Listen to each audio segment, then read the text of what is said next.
நின்னதுக்கு ரொம்ப நன்றி சார். சிவசம்பு படத்தின் தயாரிப்பாளர் அதிதேவி சார், லயன் செல்வகுமார்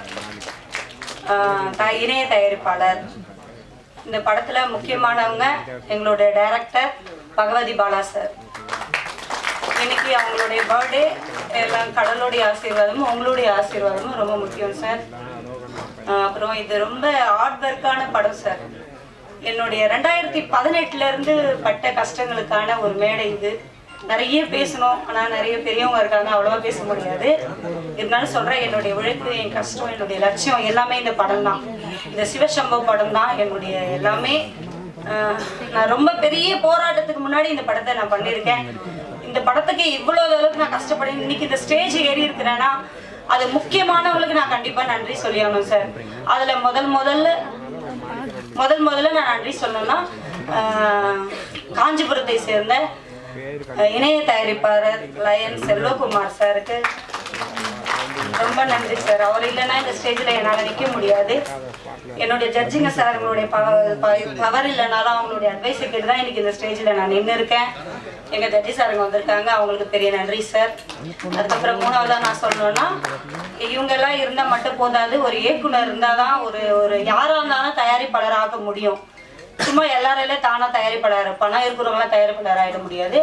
அதுக்கேற்ற உழைப்பும் இருக்கணும், அதுக்கேற்ற டைரக்டருங்களும் கரெக்டாக இருந்தால் தான் பண்ண முடியும். அந்த மாதிரி இந்த இடத்துல என்னை நிற்க வச்சுக்கிறேன். மூணாவது நபர்னு சொன்னோன்னா எங்கள் டைரக்டர் பகவதி பாலா சாருக்கு நன்றி சார்.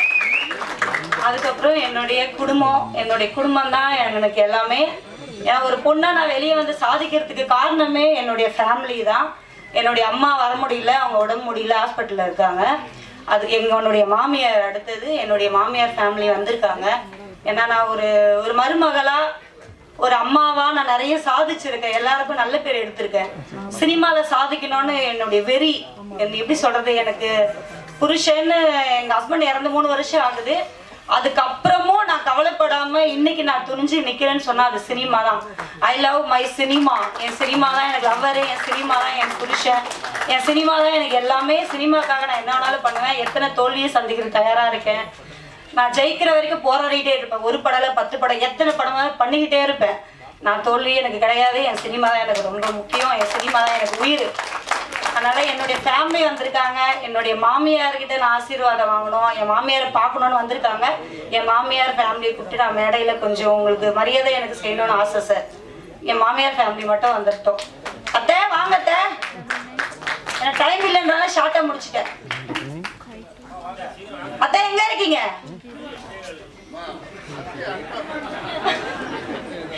நான் இது வரைக்கும் அந்த மாதிரி பேசுறேன் சார். சரி ஏன்னா எங்க இருக்காங்க தெரியல, எனக்கு வந்துட்டேன். ஓகே சார், இது எனக்கு வாய்ப்பு கொடுத்ததுக்கு ரொம்ப நன்றி. என்னுடைய படத்தை பாருங்க, எல்லாரும் விஷ் பண்ணுங்க, வந்து எல்லாரும் சினிமா தியேட்டர்ல வாங்க சார். நீங்க எல்லாரும் வந்து பாத்தீங்கன்னா தான் நான் ஜெயிக்க முடியும். வாங்க சார். நன்றி, வணக்கம் சார். அதுக்கு பத்திரிக்காரங்க தான் காரணம். ஏன்னா வேற ஒரு இடத்துல இருந்து வர்றதுக்கு லேட் ஆயிடுச்சு. வழக்கமாக விஐபிக்காண்டி வெயிட் பண்ணுற ஃபங்க்ஷன் இப்போ பத்திரிக்கையாளர்களுக்காண்டி வெயிட் பண்ணிருக்கு. அதுவே மிகப்பெரிய வளர்ச்சி.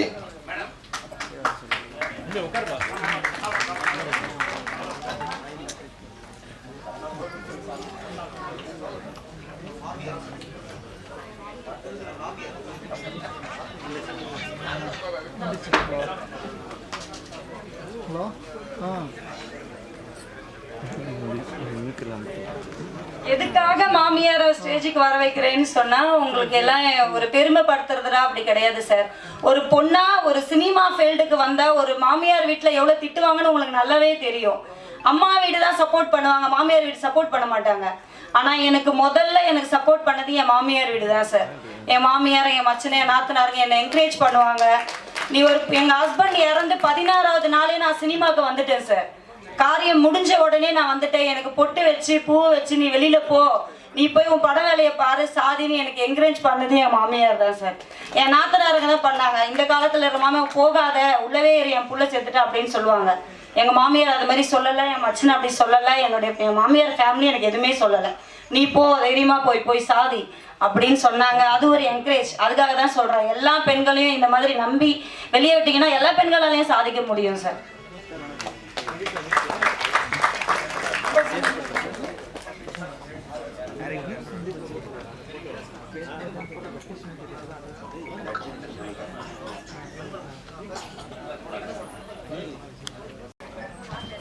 ஆர் கணேஷ் அவர்களையும் இந்த படக்குழுவின் சார்பில் முதல்ல வரவேற்கிறோம். ஏன்னா நீதியே இங்கே வந்து உட்கார்ந்துருக்குது. இந்த படத்துக்கு மிகப்பெரிய ஒரு வரவேற்பு. கைத்தட்டிய 10 பேருக்கு மட்டும் நன்றி.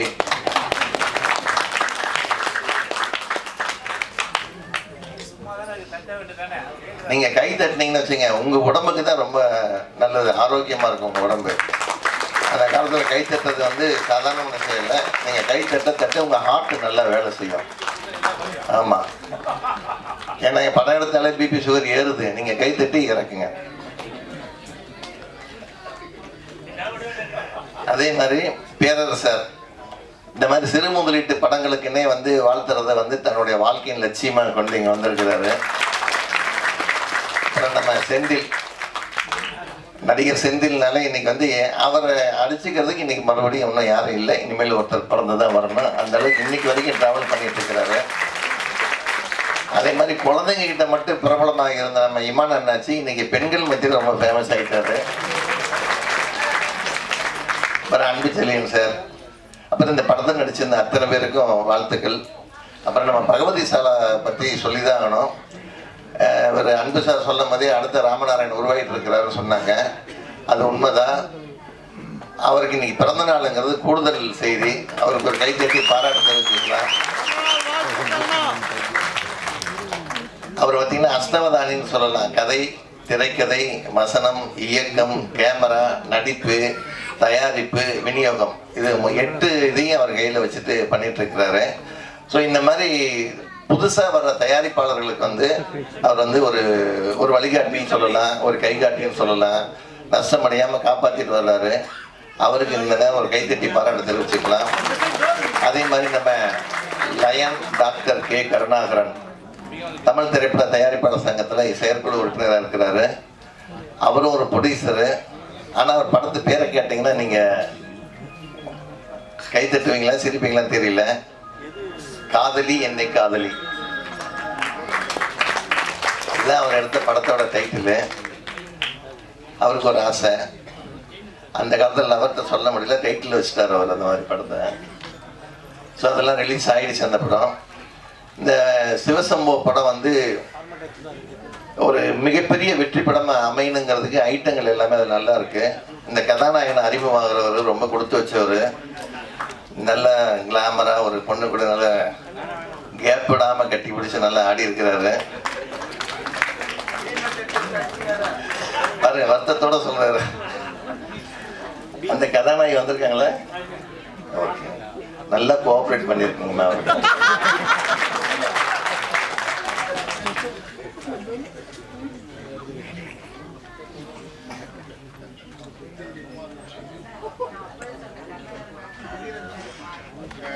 அதனாலதான் நான் இங்க சுதந்திரமா இருக்கிறேன்னாங்க.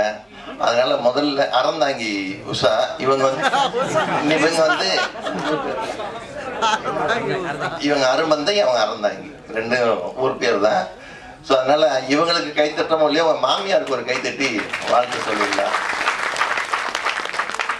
அதே மாதிரி இப்போ நீங்கள் விஐபிங்கெல்லாம் அனுபவிச்சிங்கன்னா, பகவதி பாலா சார் ஒரு கேக் வெட்டுறதுக்கு அனுபவிச்சிங்கன்னா ஒரு பிறந்த நாளுங்க வெட்டிடலாம்.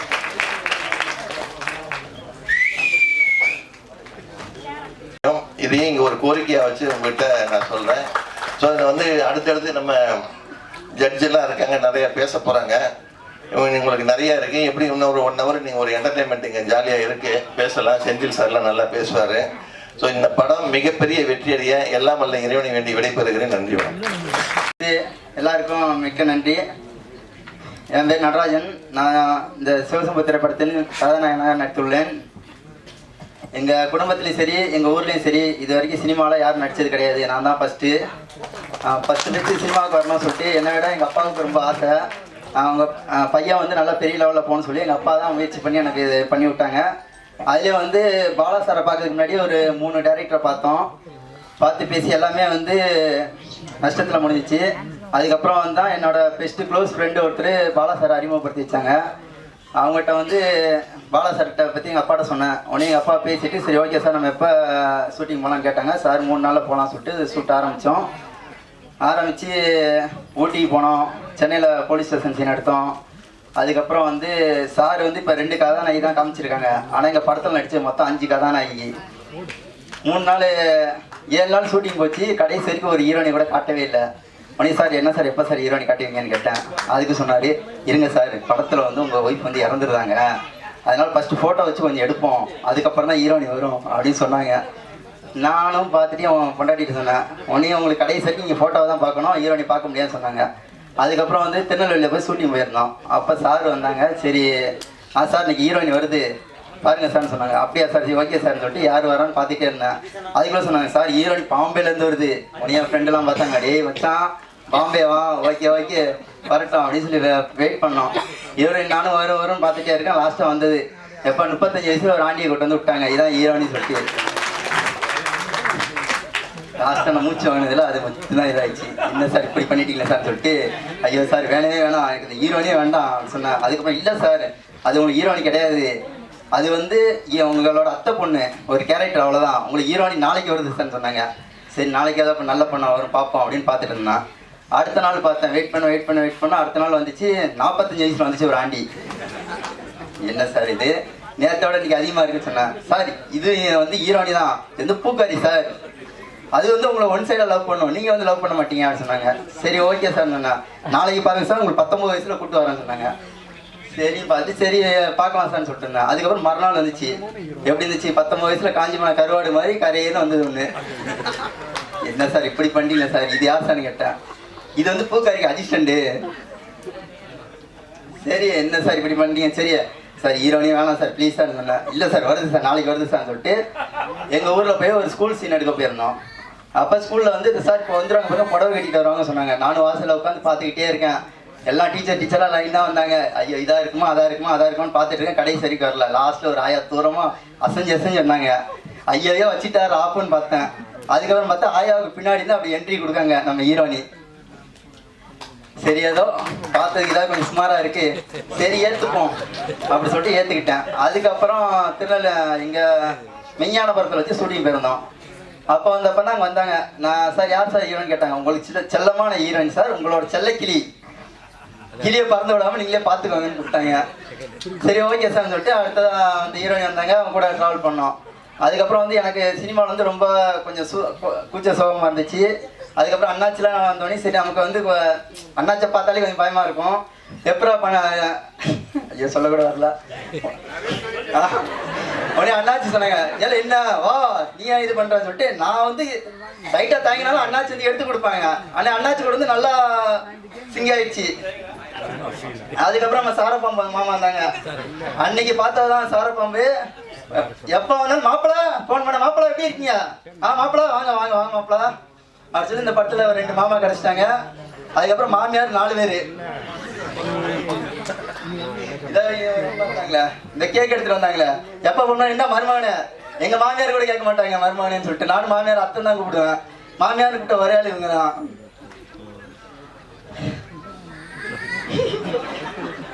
சரி ஓகே சார். சரி பாலா சார் வந்து நல்லா படம் எடுத்திருக்காங்க. எல்லா படத்தையும் இன்னைக்கு தான் வெற்றி இது பண்ணணும். ஓகே ஆனால் ஒன்று சார், எனக்கு வந்து இன்னைக்கு ஆடியோ ரிலீஸ் பார்த்ததுக்கப்புறம் பாலா சார் மேலே ரொம்ப கடுப்பாயிடுச்சு சார். ரொம்ப அவர் மேலே ரொம்ப கோவம் வந்துச்சு. ஏன்னா வந்து ஒரு சீனில் வந்து ஹீரோனி பக்கத்தில் கூட போடலை. அப்படி இருந்து இந்த காலத்தில் உள்ள டெக்னாலஜி வச்சு அந்த பொண்ணை கட்டி பிடிச்ச மாதிரி, இந்த பொண்ணை கிஸ் கொடுத்த மாதிரி எப்படியோ வந்து லிங்க் பண்ணி விட்டாங்க. பக்கத்தில் உட்காந்து எங்கள் ஃபேமிலி எல்லாம் பார்த்துருக்காங்க. வீட்டில் போய் எனக்கு என்னென்ன உள்ள போதோ சார் எல்லாமே ஸ்க்ரீன் மேட்டில் எடுத்ததான் சொல்லி கொஞ்சம் புரிய வச்சுருங்க சார். நன்றி சார், வணக்கம். ஜாம்பவான் சார் எல்லாருக்கும், ஐயா என்எஸ்கே கிருஷ்ணன் சார் அவர்களுக்கு, அப்புறம் வந்து கணேஷ் ஐயா, நீதிபதி கணேஷ் ஐயா அவர்களுக்கு, அப்புறம் வைத்தியநாதன் சார் அவர்களுக்கு, அதுக்கப்புறம் எனது பாசத்துக்குரிய அண்ணன்.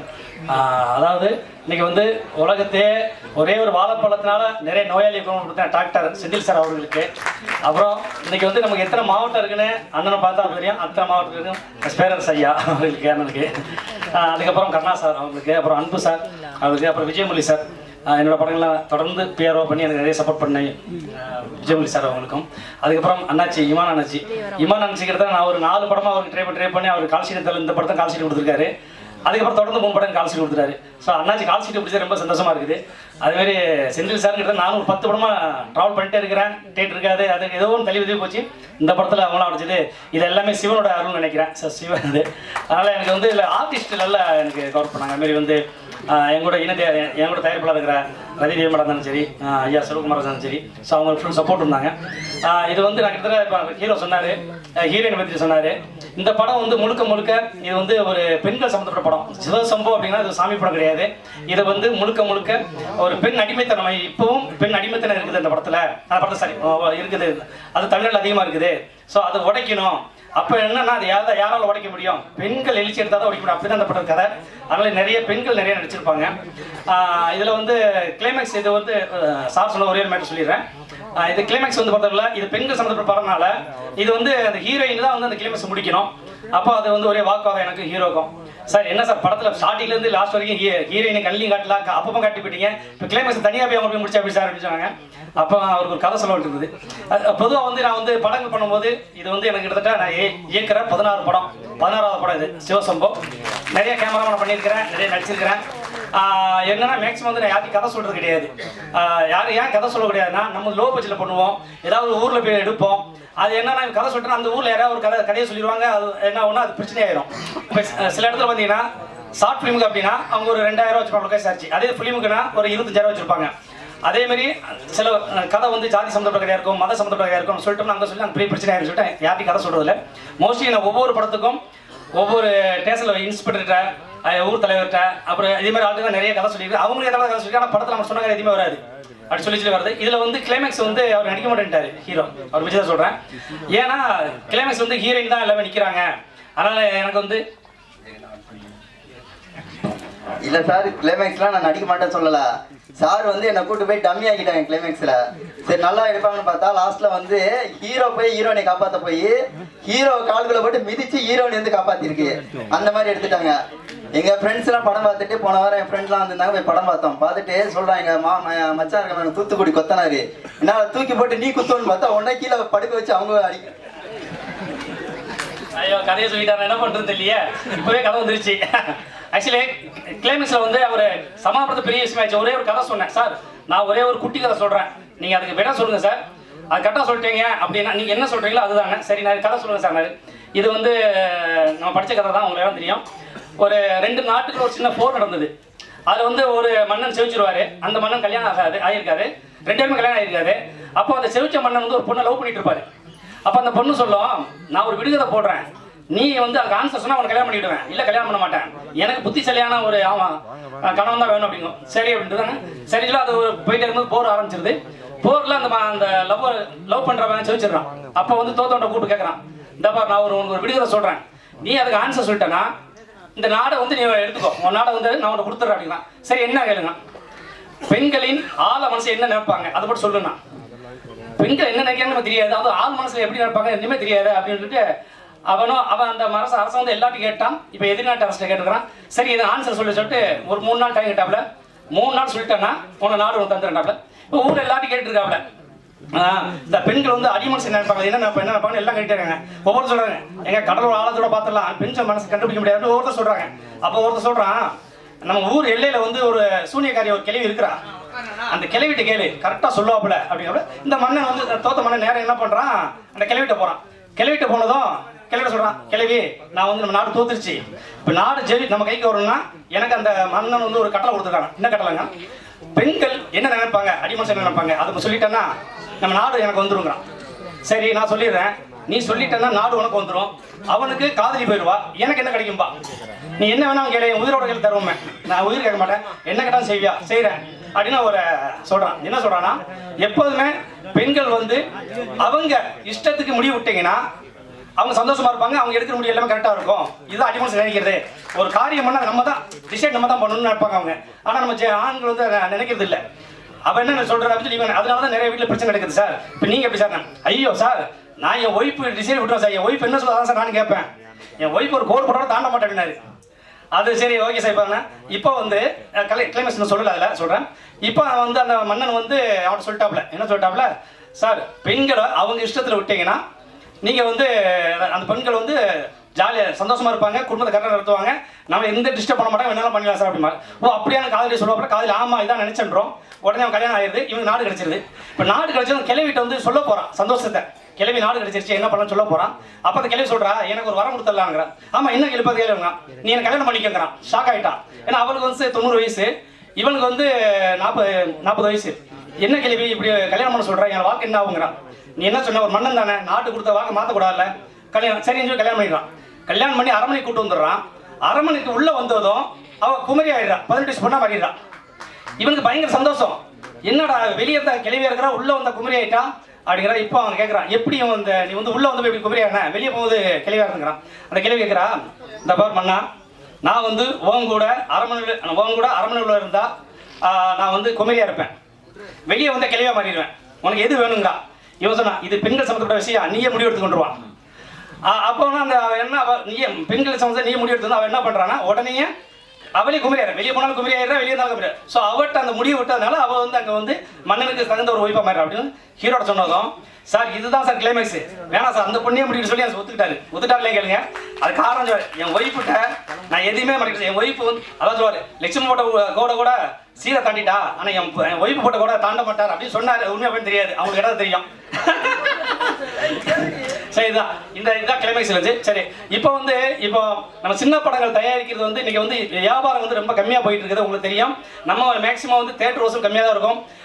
சேட்டலைட் எஃப்எம்எஸ் எல்லாமே இதுதான் ஓரளவு கவர் ஆகும். இன்னைக்கு சென்சாரில் வந்து என்ன ரூல்ஸ் கொண்டு வந்திருக்காங்கன்னா, அதாவது ஒரு லாங்குவேஜ் மட்டும் பண்ணால் உங்களுக்கு பழைய அமௌண்ட்டு எவ்வளோ ஆகும்னா, சென்சார் 70,000 ரூபாய், அது இல்லாமல் வந்து நம்ம ஒரு கீப்புக்கு ஒரு 50,000 இப்படி ஆகும். இப்போ என்ன கொண்டு வந்துட்டாங்கன்னா, நீங்கள் டபுள் லாங்குவேஜ் பண்ணீங்கன்னா, அது டப்பிங்கோ ஸ்டேட் மொழி தான் பண்ணாலும் 2.25 லட்சம் எக்ஸ்ட்ரா கட்டணுங்கிறாங்க.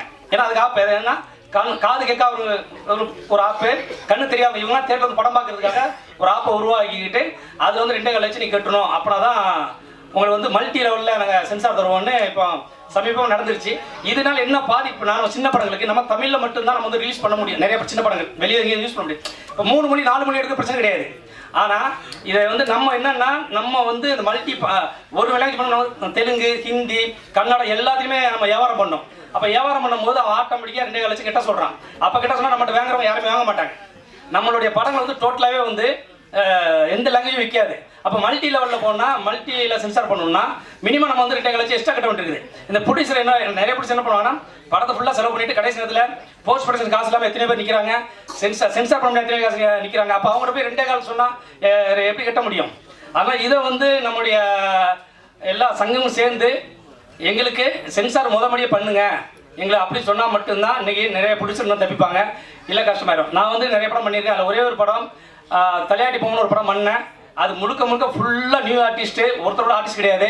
அந்த படம் மட்டும் 18 லாங்குவேஜில் விற்றுருக்கிறேன். சேல்ஸ் பண்ணி ஒவ்வொரு லாங்குவேஜ் சேல்ஸ், அதுதான் இன்னும் வரைக்கும் காப்பாற்றிட்டு இருக்குது. ஆனால் அதே இது அப்போ 2.25 லட்சம் நான் அதை பண்ணியிருக்க மாட்டேன். ஏன்னா புதுமுகலை வச்சு தேட்டர் கிட்டத்தட்ட நான் வந்து 80-90 தேட்டர் ரிலீஸ் பண்ணி இன்றைக்கி அந்த படம் வந்து இப்போ வரைக்கும் ஒவ்வொரு லாங்குவேஜ் சேல்ஸ் ஆகிட்டே இருக்குது. அதனால் மொத்தம் வந்து நம்ம வந்து இந்தியாவில் வந்து 24-25 லாங்குவேஜில் படம் எடுக்கிறாங்க. ஆனால் மொத்தமே சென்சார் போர்டு 8 தான் இருக்குது. எனக்கு தெரியும், நிறைய பேர் தெரிஞ்சிருக்கும். ஆனால் சென்சார் போர்டுக்கு இது மூலம் நீ வந்து வன்மையாக ஒரு கண்டிஷன் பண்ணி பழைய மாதிரி எப்படி சென்சார் இருக்கோ அப்படி சென்சார் பண்ணால் மட்டும்தான் நம்மள மாரி சின்ன தயாரிப்பாளர்கள் சின்ன டைரக்டர்கள் தொடர்ந்து படம் பண்ண முடியும். ஏன்னா இன்னொன்று நீங்கள் இப்போ நிறைய பேர் சொல்கிறாங்க, என்ன சொல்கிறாங்கன்னா, இது ஒன்று சொல்லிடுறேன், படம் வராதங்கன்னு நிறைய பேர் பயம் காட்டுறாங்க. பயமே இல்லைங்க, படம் யாரும் எடுக்க வரலாம், நல்ல வருமானம் இருக்குது. ஆனால் அது கரெக்டாக உழைக்கணும். யாரும் உழைக்கிறதுக்கு தயார் இல்லை. நிறைய டைரக்டர் என்ன பண்ணுறாங்கன்னா, ஓகே டைரக்டர் ஆக்ஷன்ஸ் கட்ட சொன்னால் போதும் அப்படின்னு நிறைய பேர் இருக்கிறாங்க. நிறைய பேர் படம் எடுத்து முடிச்சாச்சு, அது பிடிச்சி பார்த்துருவாங்க அப்படின்னு நினைக்கிறாங்க. அது கிடையாது. நம்ம எப்படி ஒரு ஸ்கிரிப்டுக்கு 3 மாதம் 4 மாதம் உழைக்கிறோம், அதே மாதிரி ஸ்கிரிப்ட் முடிச்ச பிறகு லொக்கேஷன் எத்தனை ஊருக்கு பார்க்குறோம், அங்கே போய் ஷூட்டிங் போய் லொக்கேஷன்லாம் ரிட்டர்ன் வந்துடுவோம். ஆனால் இதே மாதிரி ரிலீஸுக்கு வந்து கண்டிப்பாக ஒரு 3 மாதம் 4 மாதம் எடுத்து ஓன் ரிலீஸ் பண்ணால் கண்டிப்பாக நல்ல வருமானம் வரும். என்னோட ஒரு படம் நான் சொல்கிறேன், நான் வந்து கடைசியாக ஒரு படம் ரிலீஸ் பண்ணேன், 67 தேட்டர் ரிலீஸ் பண்ணேன். அதில் வந்து ஒவ்வொரு தேட்டர்லையும் ஒவ்வொரு வாரத்துக்கு 1000 டிக்கெட் தான் வந்துச்சு. அதாவது ஒவ்வொரு தேட்டர் 1000 டிக்கெட் வந்துச்சு. மொத்தம் 67 டிக்கெட்டு, 67 தேட்டர், 67,000 டிக்கெட்டு. ஸோ 67 லட்சம் எனக்கு வருமானம் வந்துச்சு. ஸோ இதே இது அந்த 1000 2000 வச்சா பெரிய லாபம், நமக்கு 3000 வச்சு பெரிய லாபம். ஸோ இதை கனெக்ட் பண்ணி அதே மாதிரி தேட்டரில் வந்து ரொம்ப லிஸ்ட் ரொம்ப எடுக்கணும். இன்னைக்கு இயக்குநர்களுக்கு நான் என்ன சொல்கிறேன்னா, அதாவது பெரிய ஸ்டார் படங்கள் பெரிய பெரிய ஸ்டார் படங்கள் அதெல்லாம் அதுக்கு டிஸ்ட்ரிபியூட்டர் இருப்பாங்க, அது ரசிகர்கள் இருப்பாங்க. ஸோ அது அவங்க வேற, அந்த கேட்டகரியே வேற. நம்ம அதுக்கு போகக்கூடாது. இப்போ நம்ம வந்து ஒரு பெரிய ஸ்டார் அஜித் சாரோ விஜய் சாரோ இல்லைனா வந்து இப்போதைக்கு இருக்கிற சூர்யா சாரோ அந்த ரேஞ்சில் நிறைய பேர் புது இயக்குநர்களை வச்சு வரும்போது தான் மாட்டிக்கிட்டாங்க. ஸோ நம்ம சினிமா என்ன, நம்ம சினிமா எடுக்கணும்னா அதுக்கு எப்படி உழைக்கிறோமோ அதே மாதிரி ரிலீஸ்க்கு உழைச்சி ஒவ்வொரு தேட்டர் ஏறி இறங்கி அந்த ஆடியன்ஸ் உள்ள கொண்டு போய் உட்கார வச்சிங்கன்னா நமக்கு படம் விட்டு எல்லா தேட்டர்லையுமே பணம் கண்டிப்பாக வரும். சில தேட்டரு 8 மாதம் 1 வருஷம் 6 மாதம் கூட கழிச்சு வரும். ஆனால் தேட்டர் நம்பி படம் எடுங்க, எல்லா ப்ரொடியூசர்ஸும் வாங்க, நிறைய பேர் வாங்க படம் எடுங்க. இன்னைக்கு நிறைய பேர் என்னன்னா, அதாவது இன்னைக்கு வந்து சினிமாவில் வந்து யாருமே தோக்குறது கிடையாது. சினிமாவில் அதாவது எந்த தொழில் நஷ்டம் கிடையாது, எல்லா தொழிலும் நஷ்டம் இருக்குது. நஷ்ட தொழில் யாருமே கட்ட முடியாது. அது ஒரு சிலவங்க என்ன பண்ணுறாங்க, ஐயோ சினிமாவுக்கு வராதுங்க, தோத்துருவீங்க, சினிமாவுக்கு வராதுங்க, பயந்துருவீங்க அப்படிம்பாங்க. அதனால தைரியமாக வாங்க. போன படத்தில் விடிஞ்சா கல்யாணத்தில் ஆடியோ ஃபங்க்ஷன் பண்ணும்போது இதே ப்ரொடியூசர்ஸ் 2 பேர் அங்கே தான் உட்காந்துருந்தாங்க. அப்போ அவங்க அதுக்கு முன்னாடி படம் வேண்டாம், படமே எடுக்க வேண்டாம்னு சொல்லி ஒதுக்கிட்டாங்க. அப்புறம் முடிஞ்ச அப்புறம் பேசினாங்க. பேசி வாங்க மேடம், வாங்க சார், படம் எடுத்து நான் தரேன், நான் பொறுப்புன்னு சொல்லி அப்புறம் உள்ள வந்து அந்த படம் எடுத்தோம். நாங்கள் ஆடியோ ஃபங்க்ஷன் பேச மாட்டோம், வந்துருக்க மாட்டாங்க, ஒரு ப்ரொடியூசர் கிடச்சிக்க மாட்டாங்க, இங்கே அந்த சினிமா ப்ரொடியூசர் நிறைய டெக்னீஷியன் கிடச்சிக்க மாட்டாங்க. ஸோ அதனால படம் கண்டிப்பாக எடுக்க வாங்க, உழைக்க தயாராக இருக்கணும். அவ்வளோதான். படத்தை எடுத்துட்டு வீட்டில் படத்தை இருந்தோம்னா படம் காசு ஆகாது. நீ எந்த அளவுக்கு ப்ரீ ப்ரொடக்ஷன்ல எந்த அளவுக்கு கஷ்டப்படுறீங்களோ அதே அளவுக்கு ரிலீஸை கஷ்டப்பட்டீங்கன்னா கண்டிப்பா நிச்சயமா கெயின் இருக்கும். எனக்கு வந்து வீர தலைவர் நான் ஒரு அமைப்பு வச்சு ஒரு பத்திரிகை நடத்துறேன். ஸோ தமிழ்நாடு ஃபுல்லாக அவங்க தான் எனக்கு எல்லாமே சப்போர்ட் பண்ணுவாங்க. ஸோ அவங்க சப்போர்ட்ல தான் நான் இவ்வளோ படம் பண்ணிட்டு இருக்கிறேன். ஸோ அவங்க எல்லாருமே இந்த மேடையில் தேங்க்ஸ் சொல்றேன். ஏன்னா எல்லாரும் சால்வ் பண்ண நினைச்சேன், படம் இல்லை. ஸோ அவங்க தான் எனக்கு ஒவ்வொரு ஏரியாவிலும் தேட்டர் எடுத்து கொடுக்கறது, அவங்க உள்ள வர்றது, ஆட்களை கூட்டு வர்றது, கடைசி சொல்றது. ஸோ இப்படி அவங்க வந்து எப்படின்னா ஒரு எந்த எதிர்பார்ப்புலாம் பண்றாங்க. ஸோ இதே மாதிரி டீமை வந்து நீங்க ரெடி பண்ணிட்டீங்கன்னா நீங்க ஜெயிச்சிடலாம். இன்னைக்கு நான் சின்ன படம் பண்ணிட்டு இருக்கிறேன் அப்படின்னா எல்லாமே ரிலீஸ் பண்றேன்னா எல்லாம் அவங்கள வச்சு தான். அது ஏதாவது என்னைக்கா ஒரு நாள் ஜெயிக்கலாம், அந்த நம்பிக்கை தான் ஓடிட்டு இருக்குது. ஸோ நான் வந்து பொதுவாக நம்பிக்கையில் தான் எதுவுமே வண்டி இது பண்ணுவேன். நான் வேற எதையும் நம்ப மாட்டேன், நம்பிக்கையிலே வண்டி ஓடிட்டு இருக்குது. ஸோ அந்த நம்பிக்கை ஒரு நாளுக்கு ஹிட் ஆகும். சச்சின் டெண்டுல்கர் 79வது மேட்ச்ல தான் செஞ்சுரி அடிச்சாரு. அது ஒரு செஞ்சுரி கிடையாது. அது வரைக்கும் 20 ரன் 30 ரன் எடுப்பாரு. அவர் அவாய்ட் பண்ணுவாங்க. அவர் என்ன பண்ணாருன்னா ஃபீல்டில் ஓடி ஓடி ஓடி ஓடி நல்லா வந்து ஃபீல்டிங் பண்ணாரு. இதை பார்த்து ஃபீல்டிங்காக வந்து தயார்படுத்தப்படுறாரு. 79ல செஞ்சுரி அடிச்சாரு. வேர்ல்டுல இவர் அடிச்சவங்களுக்கு தெரியும், நான் தாங்கிட்டாரு. ஸோ அதே மாதிரி சினிமா விட்டு விலகக்கூடாது. சினிமாவுக்குள்ள என்னென்ன பண்ண முடியும், என்னென்ன தொழில் பண்ண முடியும், சினிமாவில் எப்படி போக முடியும் இப்படின்னு நீ யோசிச்சாலே நீ சக்சஸ். நன்றி நன்றி நன்றி. எனக்கு பிறந்தநாளுக்கு வந்து எல்லாரும் வந்து எனக்கு கேட்க விட்டு எல்லா ஜாம்பவானுங்க எல்லாமே வந்து பெரிய லெவலில் செவிச்ச அவங்க முன்னாடி எனக்கு கட் பண்ணுறது கொஞ்சம் ரொம்ப கஷ்டமாக இருந்தது. ஏன்னா நீங்கள் செந்திலண்ணெல்லாம் அவ்வளோ சாதிச்சிருக்காங்க. செந்திலனை பற்றி நான் ஆர்டிகல் கூட ஒரு 3 நாளைக்கு கூட போட்டிருந்தேன். எல்லாத்துலேயும் போட்டிருந்தேன். அண்ணன் வந்து கிட்டத்தட்ட 1300 படம் நடிச்சிருக்காரு செந்திலண்ணன். அதில் 1300 படத்தில் நான் ஒரு விஷயம் இருக்கும்போது கிட்டத்தட்ட 650 படம் மெகா கிட்டு, பெரிய கிட்டு. அண்ணனோட வந்து அண்ணன் பிறந்தநாளுக்கு நான் ஆர்டிகா போட பண்ணலாம் பார்த்தா ரொம்ப என்னால் எடுக்க முடியல வேலையில. ஆனால் இன்னும் கொஞ்சம் எடுத்தேன். 1350 படத்தில் 1350 படம் பண்ணிக்காரு. அதில் 650 படம் மெகா கிட்டு. அவங்க காமெடி மட்டுமே. செந்திலன்னா வடிவில் இவங்க கவுண்ட் பண்ணின இவங்க காமெடியில் ஒரு படம் தோக்கல, மிஞ்சி படம் 10 படம் தோத்துருக்கும். ஏன்னா அந்த அளவு ஃபீல்டு ஒர்க் பண்ணுவாங்க. நான் கேட்பேன் கேட்பேன் ஆனால் எப்படி நீங்களும் கவுண்டர் எப்படிமா சொல்லுவார். கவுண்டருக்கு டக்குன்னு கவுண்டர் நிறைய பேசுவாங்க அண்ணன். அது மாதிரி இமானாச்சி நிறைய படம் பண்ணிருக்காரு. இமானாச்சிட்ட நம்மளால ஸ்கிரிப்ட் கொடுத்தா போகிறோம், சூப்பராக இது பண்ணிடுவாங்க. ஸோ இதுமாதிரி நான் நிறைய நடிகர்கிட்ட வந்து நான் கற்றுக்கிட்டது நிறைய நடிகர்கள் தான் கற்றுக்கிறேன். அதேமாரி தைரியமாக வாங்க, படம் எடுங்க, நிச்சயமாக ஜெயிச்சாலும் வெற்றி நமதே. நீதி அரசர் அவர்களே, திருப்பாச்சி டைரக்டர் அவர்களே மற்றும் இங்கே மேடையில் இருக்கும் பெரியோர்களே எல்லாருக்கும் வணக்கம்.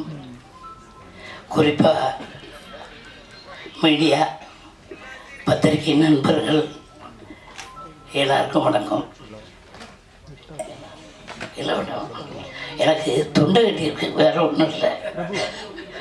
ஆமாம், இங்கே வந்து படம் எடுக்கணும்னு நம்ம பாலா சொன்னாப்புல ரொம்ப மகிழ்ச்சி. இப்போ வந்து சரியாக கதை எடுத்தால் கரெக்டாக ஓடும். இவங்க கதையை சரியாக எடுக்கிறது இல்லை. அதை எடுத்தால் தான் ஓடும். சும்மா இப்போ ஜனங்கள்லாம் கம்ப்யூட்டர் லெவலுக்கு போயிட்டாங்க.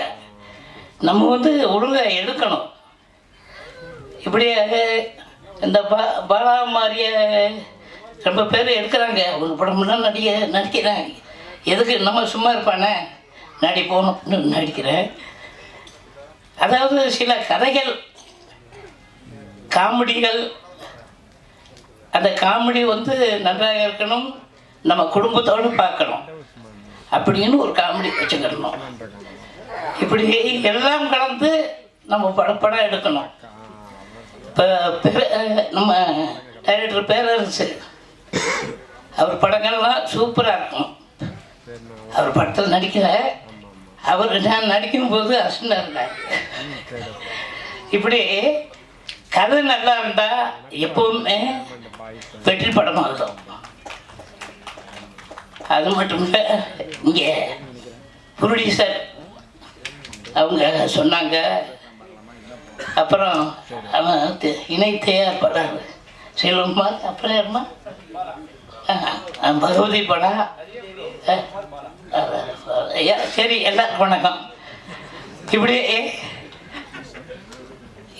எவ்வளோ பேசுகிறோம்னு தொண்டு வர சரியில்லை. ஆமாம், அதாவது 5 மணிக்குன்னு சொல்லிட்டு 9 மணிக்கு தூங்க போகிற நேரத்தில் இது பண்ணாங்க. எல்லாத்துக்கும் நன்றி. இங்கே வந்திருக்கும் அத்தனை உள்ளங்களுக்கும் எனது மனமார்ந்த வாழ்த்துக்கள். வணக்கம். வணக்கம். இன்றைய தினம் திரை உலகம் சார்பில்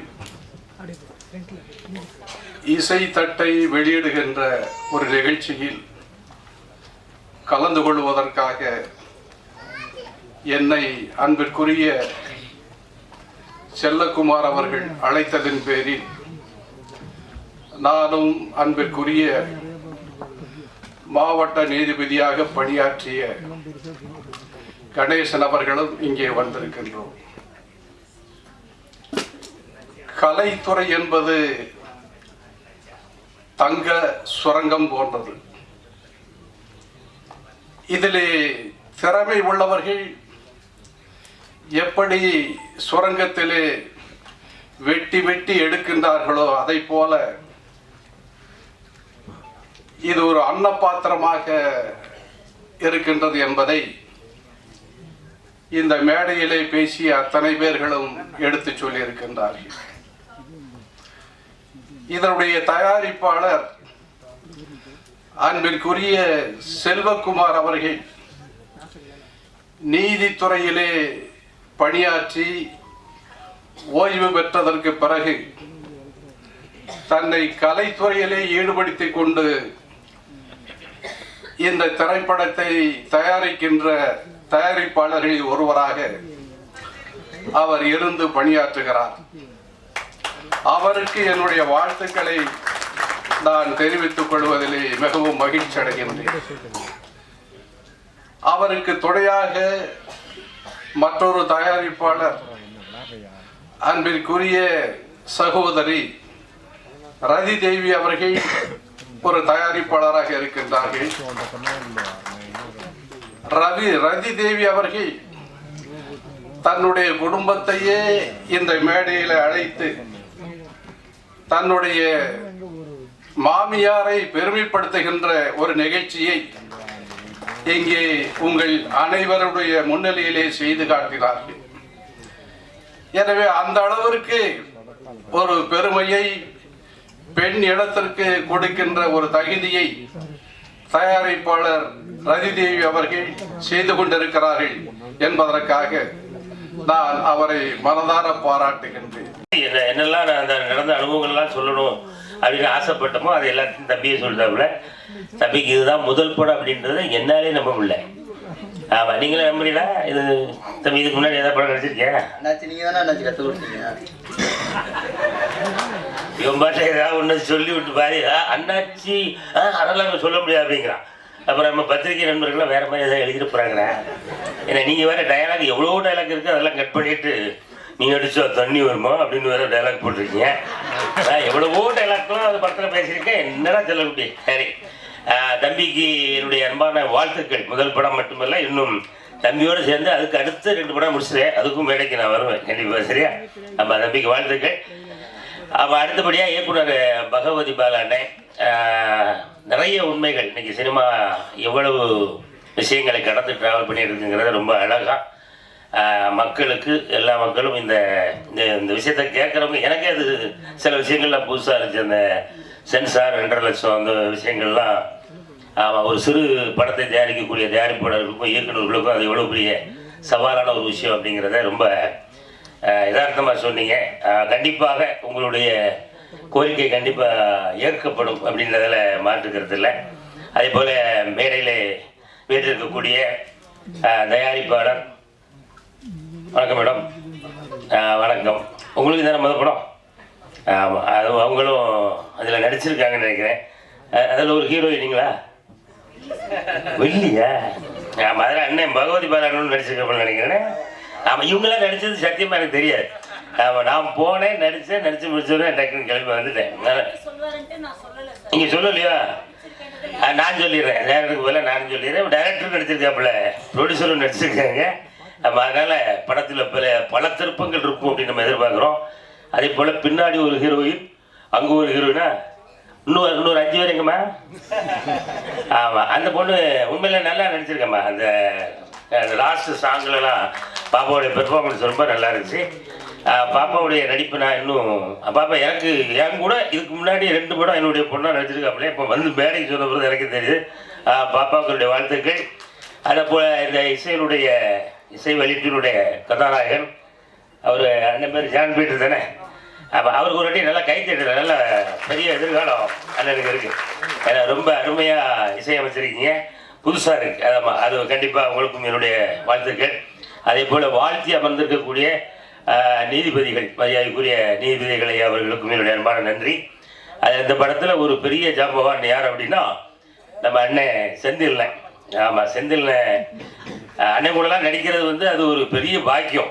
ஆமாம், அது வந்து ஏற்கனவே ஒரு படம் நம்ம அண்ணே சின்ன கேரக்டரா, நானும் சின்ன கேரக்டர் தானே. ஆனால் நம்ம 2 படத்தையும் பெருசாக போட்டிருக்காங்க பாருங்க. யாரு செந்தில்லடா? சஸ்பென்ஸ் சொல்லுங்க, வெளியே சொல்லாதீங்க. இது சொல்லிடுமா? சொல்லிட்டுமோ? ஆமாம் அண்ணா, அப்படியா காமெடியில் அண்ணா வில்லுண்ணா? சரி, என்னத்தையோ சொல்லிட்டு போப்பா. அவன் சொன்னாரு, பகுதி வர செஞ்சான், அவ்வளோதான். அது வில்லுனா காமெடியாங்கிறத நீங்கள் ஸ்க்ரீனில் வந்து பார்த்து தான் தெரியும். நம்ம அண்ணன் முதல் முறையாக வில்லனாக அறிமுகம்னு நினைக்கிறேன், அப்படிதானே? அப்புறம் அங்கே போயிடாங்கண்ணே. அந்த இடம் அது ரொம்ப பிஸியான ஏரியா. நம்ம காமெடியிலே டெவலப்மெண்ட் போயிட்டுருப்போமே. ஆமாம், அண்ணனை திரும்பவும் நாங்கள் எங்களுடைய குடும்பத்துக்கு கூப்பிடுறோம். அதனால் அண்ணன் அவர்கள் இந்த படத்தில் மட்டும் ஏதோ தெரிஞ்சோ தெரியாமல் வில்லன் நடிச்சார் நினைக்கிறேன். மறப்போம், மன்னிப்போம். அந்த படத்தில் வந்து அண்ணன் காமெடியில் இதனுடைய பணிகளை தொடர வாழ்த்துக்கள். அப்புறம் அண்ணன் பேரரசு அண்ணன் இதோடு நிறுத்திக்கிறேன், சரியா? நம்ம அண்ணன் பேசுனீங்கன்னா நாங்கள் எல்லாம் துப்புன்னு ஓடிடுவோம். ஏன்னா மணி 9 ஆகிடுச்சு. அதனால் நம்ம சிவசம்போ திரைப்படம் நடித்த, அதை வாழ்த்த வந்த, இதில் கலந்துக்கிட்ட உங்கள் எல்லாருக்கும் என்னுடைய அன்பான வாழ்த்துக்களையும் வரவேற்புகளையும் சொல்லி, இந்த படமும் கண்டிப்பாக அவர் பாலாண்ண சொன்ன மாதிரி, பகவதி பாலா சார் சொன்ன மாதிரி அவர் கணக்கோடு கூட சொன்னார். அதே போல் இந்த படமும் அதை எடுத்த தயாரிப்பாளருக்கும் அதை இயக்கிய பகவதி பாலா அவர்களுக்கும் இந்த படமும் ஒரு வெற்றி படமாக அமைய என்னுடைய அன்பான வாழ்த்துக்கள். நன்றி நன்றி. இந்த வாய்ப்பு எனக்கு அளித்த திரு பகவதி பாலா இயக்குனர் அவர்களுக்கும் தயாரிப்பாளர்கள் அவர்களுக்கும் என்னுடைய பணிவான அன்பு கலந்த வணக்கத்தை தெரிவித்துக் கொள்கிறேன். மற்ற நடிச்சிருக்கிற கலைஞர்கள் எல்லோருக்கும் என்னுடைய அன்பு கலந்த வணக்கத்தை தெரிவித்துக் கொள்கிறேன். நன்றி, வணக்கம்.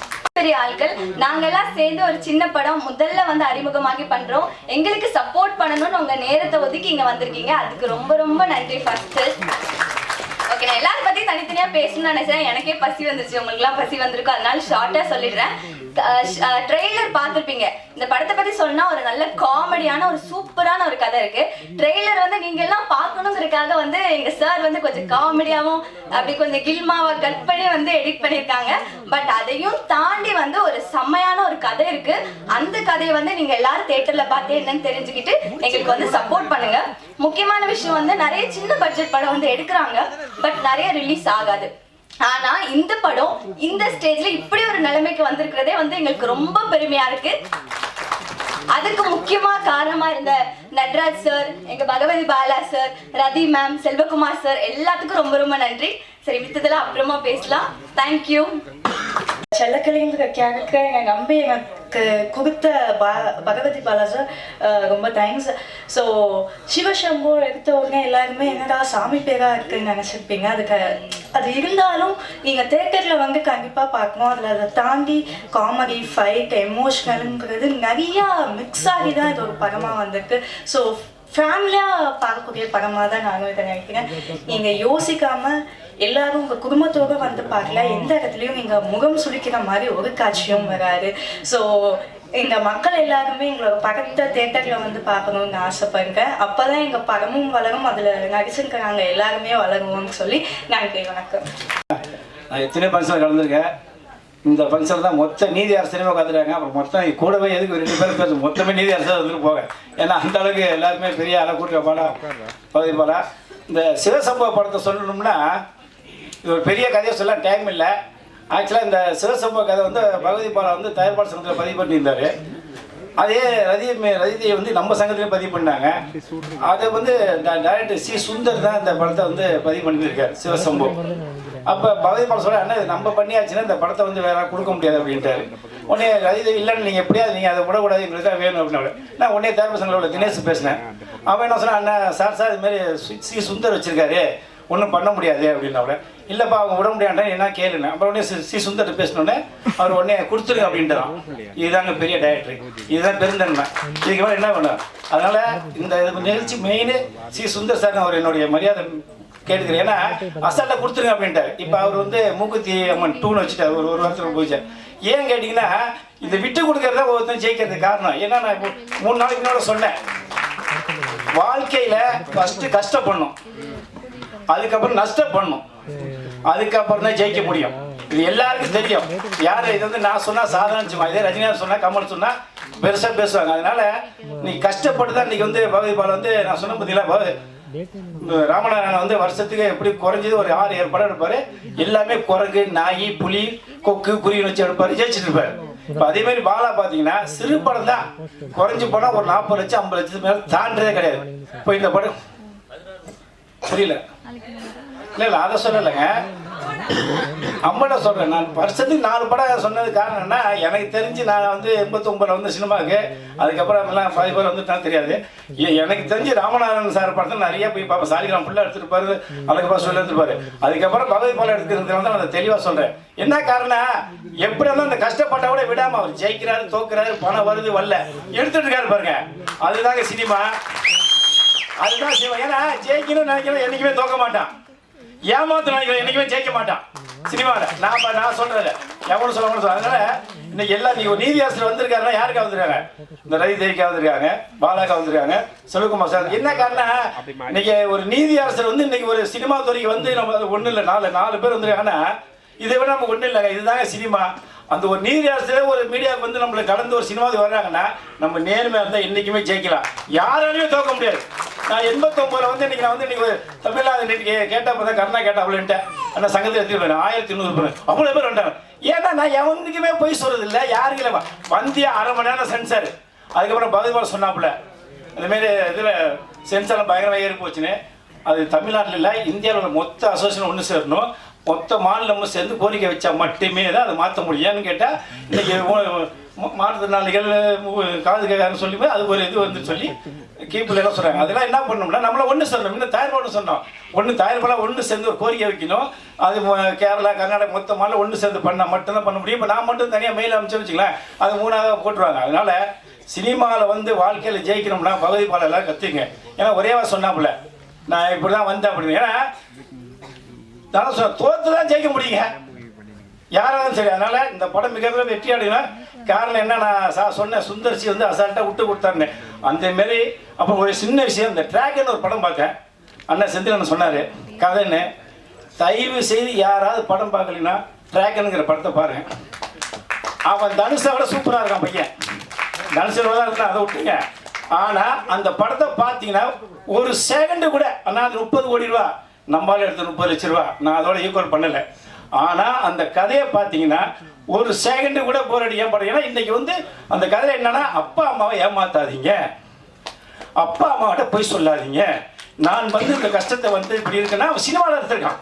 ஆனால் நம்ம வாழ்க்கையில் பசங்களுக்கு என்ன பண்ணுறேன், அப்பா அம்மா பேசலாமா நீ 10,000 கூட 5,000 கூட 10,000 கூட சொல்லி பசங்க நம்பி எல்லாத்தையும் கொடுத்து கடைசியாக ஏமாந்து கடைசியாக ஜெயிலுக்கு போகிறான்.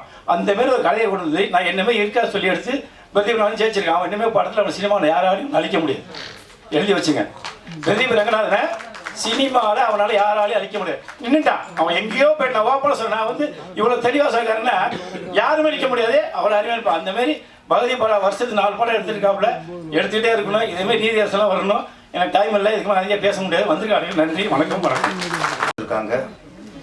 ஆமாம், அது மட்டும் இல்லாமல் இங்கே அண்ணன் கருணாகரன் அவர்களெலாம் வந்திருக்காங்க. ஆமாம், அரசியல் சார்ந்தவங்க கொஞ்சம் உஷாராக பேசணும். ஆமாம், கரெக்டாக குறிப்பிட்டார். நீதி அரசுன்னு சொல்லுங்க, நிதி அரசுன்னு சொல்லாதீங்கன்ட்டு. ரெண்டுக்கும் ரொம்ப வேறுபாடு. நீதி அரசுங்கிறது நமக்கானவங்க, தர்மத்துக்கானவங்க, நீதிக்கானவங்க. நிதி அரசுங்கிறது தெரியும் உங்களுக்கு, டோட்டலாக அப்படியே ஆப்போசிட் அவங்க. அதனால் ரொம்ப நீங்கள் கவனம் சொல்லணும். ஆமாம், நிதி அரசு நிறையா நாட்டில் நிறைஞ்சிருக்காங்க, நீதி அரசு கம்மியாக இருக்காங்க. ஆமாம், அடுத்து உண்மையிலே இப்போ இந்த இசை வெளியிட்டிருக்கு. நீங்களும் வந்து ரொம்ப சந்தோஷம். ஆமாம், நாங்களாம் செந்தில் அண்ணன், நாங்கள் அன்புச்சிரியன், இமான் அண்ணாச்சிலாம் நாங்கள் எங்கள் குடும்பம், எங்களுக்குள்ள வாழ்த்துக்கிறது எங்கள் கடமை. ஆனால் நீங்கள் உண்மையிலேயே வந்து வாழ்த்துறது எங்களுக்கு பெருமை. அப்புறம் செந்தில் அண்ணன் என்னோட படத்தில் ஒரு நடிக்கலை இது வரைக்கும், இதுக்கப்புறம் நடிப்பாங்க. ஆனாலும் எதிரும் புதிரும் படத்தில் அந்த காமெடி ட்ராக் நம்ம எழுதுனது. ஆமாம், அதில் கவுண்டமணி அண்ணனும் செந்தில் அண்ணனும் நடிச்சிருக்காங்க. என்னோடய காமெடி ட்ராக்கு நடித்தது அப்போயே நான் வெற்றியடி நினச்சிட்டேன். நம்ம ஒரு காமெடி ட்ராக்கு நம்மளோட வசனத்தை கவுண்டமணி அண்ணனும் செந்தில் பேசிட்டாங்களே, அப்போயே எனக்கு ஒரு நிறைவு. அப்புறம் தான் திருப்பாச்சி சிவகாசி தான். இந்த படத்தோட தயாரிப்பாளர் ரதிதேவி அவர்கள் ஒன்று சொன்னாங்க பேசும்போது, எனக்கு சினிமா ரொம்ப பிடிக்கும், இதற்காக எத்தனை முறை வேண்டாலும் நான் தோர்த்து கொண்டே இருப்பேன். நாங்கள் நீங்கள் ஜெயிச்சு கொண்டே இருக்கணும். நீங்கள் முதல்ல வாழ்க்கையில் ஜெயிச்சிட்டீங்க. ஏன்னா என்னைக்கு நீங்கள் மாமியாரை கூட்டு வந்து மேடையில் ஏற்றி சால்வை போத்துட்டீங்களோ அன்றைக்கி நீங்கள் வாழ்க்கையில் ஜெயிச்சிட்டீங்க. இந்த மாதிரி நிகழ்ச்சிக்கு மாமியாரை கூப்பிட்றதே ஒரு விஷயம். அது மேடையில் ஏற்றி சால்வை போற்றி அப்புறம் நீங்கள் சரியான ஒரு வீரப்பெண்னு சொல்லலாம், ஆளுமைன்னு சொல்லலாம், இது மிகப்பெரிய வெற்றின்னு சொல்லலாம். அதனால் கண்டிப்பாக நீங்கள் வாழ்க்கையிலே இந்த அளவுக்கு ஒரு சிங்கப்பெண்ணு சொல்லலாம், என்னோட சொல்லலாம் உங்களை. அப்படி இருக்கும்போது கண்டிப்பாக நீங்கள் சினிமாவில் வெற்றி அடைஞ்சிருவீங்க. ஹீரோ ரொம்ப ஃபீல் பண்ணார். கதாநாயகி பாவம் அவரும் பில்டப் பண்ணியிருக்காரு. ஆனால் பகவதி பாலா முடியாது. ஏன்னா 30-40 இப்போ தானே 18-20 வயசில் காட்டுறாரு. ஓகேட்டார். அது அங்கேயே நம்ம இயக்குனர் கௌரவமான ஆளாக இருக்கார். இல்லை ஏமாட்டா அப்படியா. ஆனால் உங்கள் கண்ணுக்கு அப்படி இருக்கலாம், எங்கள் கண்ணுக்கு ஹீரோனு கலையாக இருக்கு, ரொம்ப கலையாக இருக்குது. இந்த மாப்பிள்ளை பார்ப்பாங்க, நம்மளுக்கு 20 நிமிஷத்தில் பார்ப்பாங்க. பையன் போவான், மாப்பிள்ளை பார்க்க போவான். போனால் பார்த்துட்டு பொண்ணு கொஞ்சம் உயரம் கம்மியாக வந்துடுவான். அப்புறம் 22 வயசில் போய் பொண்ணு பார்ப்பான், அந்தளவுக்கு கலர் இல்லை அவங்க வந்துடுவான். அப்புறம் 30 வயசில் காட்டுவாங்க, இப்போ பார்ப்பான், இல்லை ரொம்ப கொஞ்சம் குண்டாக இருக்குது அப்படின்னு வந்துடுவான். இப்படியே போயிட்டுருக்கோம். 30 வயசுக்கு மேலே இவனை பொண்ணு பார்க்க கூப்பிட மாட்டாங்க. ஏன்னா மாப்பிள்ளை வயசு 35 கூப்பிட மாட்டாங்க. அதுக்கப்புறம் ஏதோ ஒரு பொண்ணை பார்க்கும்போது அப்போ என்ன மனதில் வரும்னா, ஏதோ பொண்ணு கிடைச்சா போதும் அப்படி நிலம் வரும்போது 36-37 வயசு உட்காருவாரு, பொண்ணு வரும், வரும்போது ஓகே ப்ராப்ளம். அது மாதிரி 38 வயசுல பொண்ணு பார்த்த கதை தான் நம்ம தில் நட்ராஜ் கதை.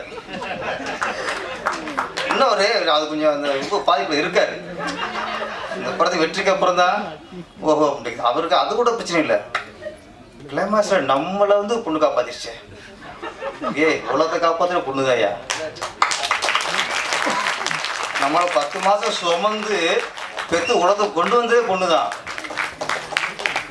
பொண்ணோட ஒரு ஆணை நேசிக்க முடியாது. மனைவியோட ஒரு அக்கறை வந்து வேற எந்த பொண்ணுக்கு இருக்காது. அக்கா தங்கச்சி மாதிரி பாசம் வேறு எங்கேயுமே இருக்காது. எல்லாத்துலையும் பெண்கள் தான். அதனால் பெண்கள் காப்பாற்றுனா அது நீங்கள் பாக்கியமாக நினைங்க முதல்ல. அப்புறம் இந்த படம் மச்சினிச்சு வச்சுக்கலாமா? ஏன் மச்சினிச்சுன்னா கட்டிக்க வேண்டியானே, அதில் வச்சுக்கிறியே. தமிழ்நாட்டு நிறைய பேருக்கு இது வச்சுக்கிறதுல தான் போதேன். கட்டிக்கிறது ஒன்று, அப்புறம் வச்சுக்கிறது ஒன்று. அது மாதிரி யார் கவிஞர் அது? அதான் டைரக்டர் வெள்ளம் கொண்டுவாங்க. அதாவது ஹீரோயினே ஒரு ஹீரோ மச்சினிச்சு கூப்பிட்டு தப்பே இல்லை. வச்சுக்க வேணாம்னு அர்த்தம். கட்டிக்கிட்டு வச்சுக்கோங்க. ஓகேயா? அப்புறம் இந்த படத்தில் அப்புறம்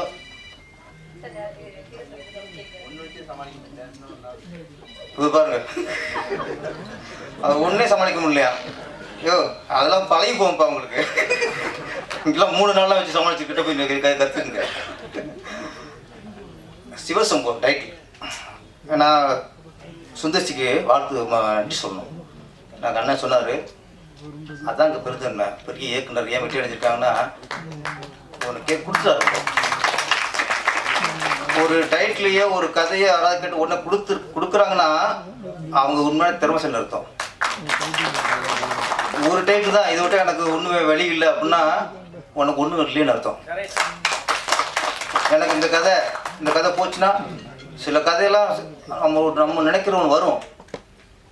ஐயோ என் கதை போச்சுன்னு உட்காந்துங்க வாழ்க்கை முடங்கி போயிடும். ஒன்று போனால் நான் திங்க் பண்ண முடியும் அப்படின்னா வரும். உண்மையான கற்பனையாளன், உண்மையான திறமைசாலி ஒரு கதையிலையும் ஒரு டைட்டிலும் முடங்க மாட்டான். ஆனால் சுந்தர்சிக்கு இதுலேருந்து நம்ம நன்றியை சொல்லிக்கணும். இந்த சிவசம்போ அப்படிங்கிறது திருவண்ணாமலை என்னோட படம் தெலுங்குல ரீமேக் ஆச்சு.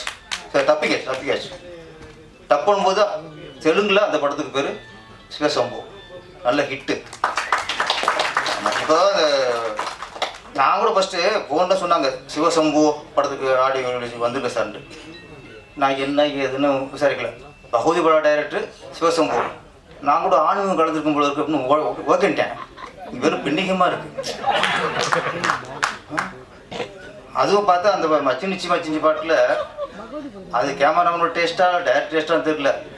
ஹீரோனுக்கு ஃபேஸை ப்ளஸில் கட்டின விட தொப்பில் கட்டுறது அதிகம். திரும்ப சாங் போட்டு பாருங்கள், அங்கங்கே தான் ஹீரோயின் முகம் தெரியுது. அப்புறம் ஃபுல்லாக இதில் வேற பச்சை வந்தி வேற, தொப்புள்ள பம்பர் விட்டுருக்காங்க, ஆம்லெட் போட்டிருக்காங்க. முதல்ல ஒரு பச்சை வந்தி விடாருங்க. அது என்ன டெஸ்ட்டே தெரியல எனக்கு. ஒரு பச்சை வந்தி விட்டு என்னன்னா தொப்புள்ள போனால் பச்சை வந்தி நிறம் மாறுதா, அந்த பொண்ணு கலர் கேர்மா மாறலையே, அது மாறல. அது மரத்தில் மாறும், வயிற்று எப்படி மாறும். அது தன் மறந்துருக்கும், தன் குணத்தையும் மறந்துருக்கும். மறந்துருச்சு. அதனால் இந்த மாதிரி நிறைய விஷயங்கள்லாம். அப்புறம் இந்த சிவசம்புன்னு நான் அப்படி நடிச்சிருந்தேன், ஒரு ஆன்மீகம் அப்படி. இப்போலாம் அப்படி கதை டைட்டில் வைக்கிறதே கொஞ்சம் சிக்கலாக இருக்குது. இப்போ சிவசம்பு, ஓம் சக்தி, முருகா இப்படிலாம் வச்சுங்களே.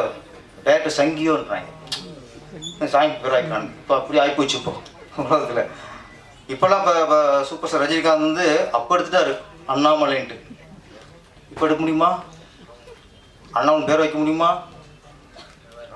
ஓ அண்ணாமலை பேர் வச்சிருக்காரு, ஓ இவர் அந்த கட்சியோ ஒரு சங்கியோ அப்படின்வாங்க. இதுக்கப்புறம் அண்ணாமலை பேர் வைக்க முடியாது. திருவண்ணாமலை வைக்கிறது டவுட்டு தான் நம்மளுக்கு. அனிமே அந்தளவுக்கு 100 அண்ணாமலை மேலே வந்துட்டாரா, அது ஏன் சிக்கலாகி போச்சு. இப்போ இந்த சிவசம்பு, அண்ணாமலை, அருணாச்சலம், படையப்பா இதெல்லாம் நீங்கள் கொஞ்சம் கஷ்டம்தான். அதனால் சிவசம்பு பேர் வச்சாலும் நம்ம ஆன்மீகம் நடித்தோம் இருந்தாலும் நல்ல விஷயம். டைரக்டர் சொல்லியிருக்காரு, பெண்கள் நம்ம நினச்சிருக்கோம். பெண்கள் இன்னைக்கு விடுதலை அடைச்சிருச்சு, பெண்கள் இன்னைக்கு ஆணுக்கு நிகராக வந்துட்டாங்க அப்படின்னு நம்ம நினச்சிக்கிட்டு இருக்கோம். இந்தியா சுதந்திரம் அடைச்சிருச்சு, இந்தியா ஒரு சுதந்திர நாடு என்பது எவ்வளவு பொய்யோ. சுதந்திரம் அடைச்சிருச்சு, சுதந்திரம் கொடுத்துட்டான், நாம சுதந்திரமா இருக்குமா? அதே மாதிரி பெண்கள் விடுதலை அப்படிதான். பெண்கள் விடுதலை நம்மளும் சொல்லிக்க வேண்டியதான், அவங்களுக்கு விடுதலை இல்லை. அன்னைக்கு காந்தியடிகள் சொன்னாரு, சுதந்திரம் அடைஞ்சதுக்கு அப்புறம் காந்தியடிகள் என்ன சொன்னாரு, என்னைக்கு இரவு 12 மணிக்கு பெண்ணு நகையெல்லாம் போட்டுட்டு தனியாக போகிறாங்களோ, தனியாக போய் அவங்களுக்கு எந்த பாதிப்புலையோ அன்னைக்கு தான் நம்ம நாடு உண்மையாக சுதந்திரம் அடைச்சிருக்காரு. இன்னைக்கு நைட்டு ஒரு பொண்ணு நகையெல்லாம் போட்டு தனியாக போச்சுன்னா நகையும் போச்சு, கற்பும் போச்சு. அன்னைக்கே நகை தான் போயிடுச்சு, இன்னைக்கு கற்பும் போயிடுச்சு. ஆனால் இன்னைக்கு நம்ம சொல்லிக்கிட்டோம், பெண்கள் தூக்கி கொண்டாடிக்கலாம். இன்னைக்கு நாகரிகம் பெருக படிப்பு அறிவுலாம் கூட அன்னைக்கு இருந்ததை விட இன்னைக்கு பெண்கள் ரொம்ப மோசமாக இருக்கு, ஒத்துக்கணும். அந்த விஷயத்தை தான் நம்ம இயக்குனர் பகவதி பாலா கூறியிருக்கிறாரு. இந்த பாட்டு ஒன்று வந்துச்சு, புரட்சி பெண்ணே புதுமை பெண்ணுன்ட்டு. கவிஞர் நல்ல வரிகள் சூப்பராக இருந்தாங்க. ஆமாம் மேடம், என் பேர் கவிதா குப்சாமி. ஒரு வரிகள் அப்படியே பெண்ணினத்துக்கு எழுதப்பட்ட ஒரு வரி, ரொம்ப நல்லா இருக்குமா. எனக்கு அந்த பாட்டை பார்க்கும்போது புதுமை பெண் படம் இயக்குனர் இமயம் பாரதிராஜா அவர்கள் இயக்கிய புதுமை பெண் படத்தில் ஓ ஒரு தென்றல் புயலாகி வருதே, காலதேவனின் தர்ம எல்லைகள் மீறுகின்றதோ, அந்த எஃபெக்ட். அதே மாதிரி அந்த பொண்ணு க்ளோஸ்அப், நிறைய க்ளோஸ்அப் யூஸ் பண்ணி இந்த மச்சிரு க்ளோஸ்அப் போடல, அதை இங்கேயும் மாட்டார், இங்கே க்ளோஸ்அப் தான் எல்லாங்களும். இந்த முறைக்கு இந்த பொண்ணு ரஜினாவுக்கு என்னுடைய வாழ்த்துக்கள். இந்த படம் மிகப்பெரிய வெற்றி அடைந்து கதாநாயகன் நம்ம தில் நடராஜுக்கு அடுத்த படத்தில் இன்னும் நல்ல இளம் கதாநாயகர்கள் ஒரு மன்மதலின்னு டைட்டில் வச்சுட்டு ஒரு படம் எடுங்க, அப்போதான் ஒரு திருப்தி அடைவார் பகவதி பாலா. அந்த மன்மதலிலே 2 அப்படின்னு சொல்லிட்டு ஒரு 10-15 பொண்ணுங்களை போட்டு படம் எடுத்து விட்டுருக்கோம். இல்லை என்ன நினச்சிக்காத வச்சு சொல்ல முடியாது. சரி ஓகே இருந்தாலும் பரவாயில்ல. அப்படி இருக்கு கல்யாணம் ஆச்சா? நைட்டு கொஞ்சம் நோட் பண்ணிக்கோமா. 35-40 ஃபீல் பண்ணியிருக்காரு, நோட் பண்ணிக்கங்க. இந்த படம் மிகப்பெரிய வெற்றி அடைய வேண்டும். பகவதி பாலா 16 பெற்று பெருவாழ் வாழ்வுனாங்கல்ல, இது வரைக்கும் 16 படம் பண்ணிட்டாரு. இன்னும் நிறைய படங்கள் பெற்று டைரக்டர் ராமானந்த சாருடைய பேர் அடிக்கடி அடிபட்டது. அவர் என்னோட குருநாதர். ஆமாம், நான் உங்களை அவர் என்ன கூட சொன்னதில்லை, டைரக்டர் ராமநாதன் மாதிரி சொன்னதில்லை, ஆனால் உங்களை சொல்கிறாங்க, அது நான் கௌரவப்படுறேன். இன்றைக்கி என்னோடய குருநாதர் பேர் இன்றைக்கி ஒழிச்சிக்கிட்டு இருக்கு, அதுக்கு நான் கௌரவப்படுறேன். அனைவருக்கும் நன்றி, வணக்கம்.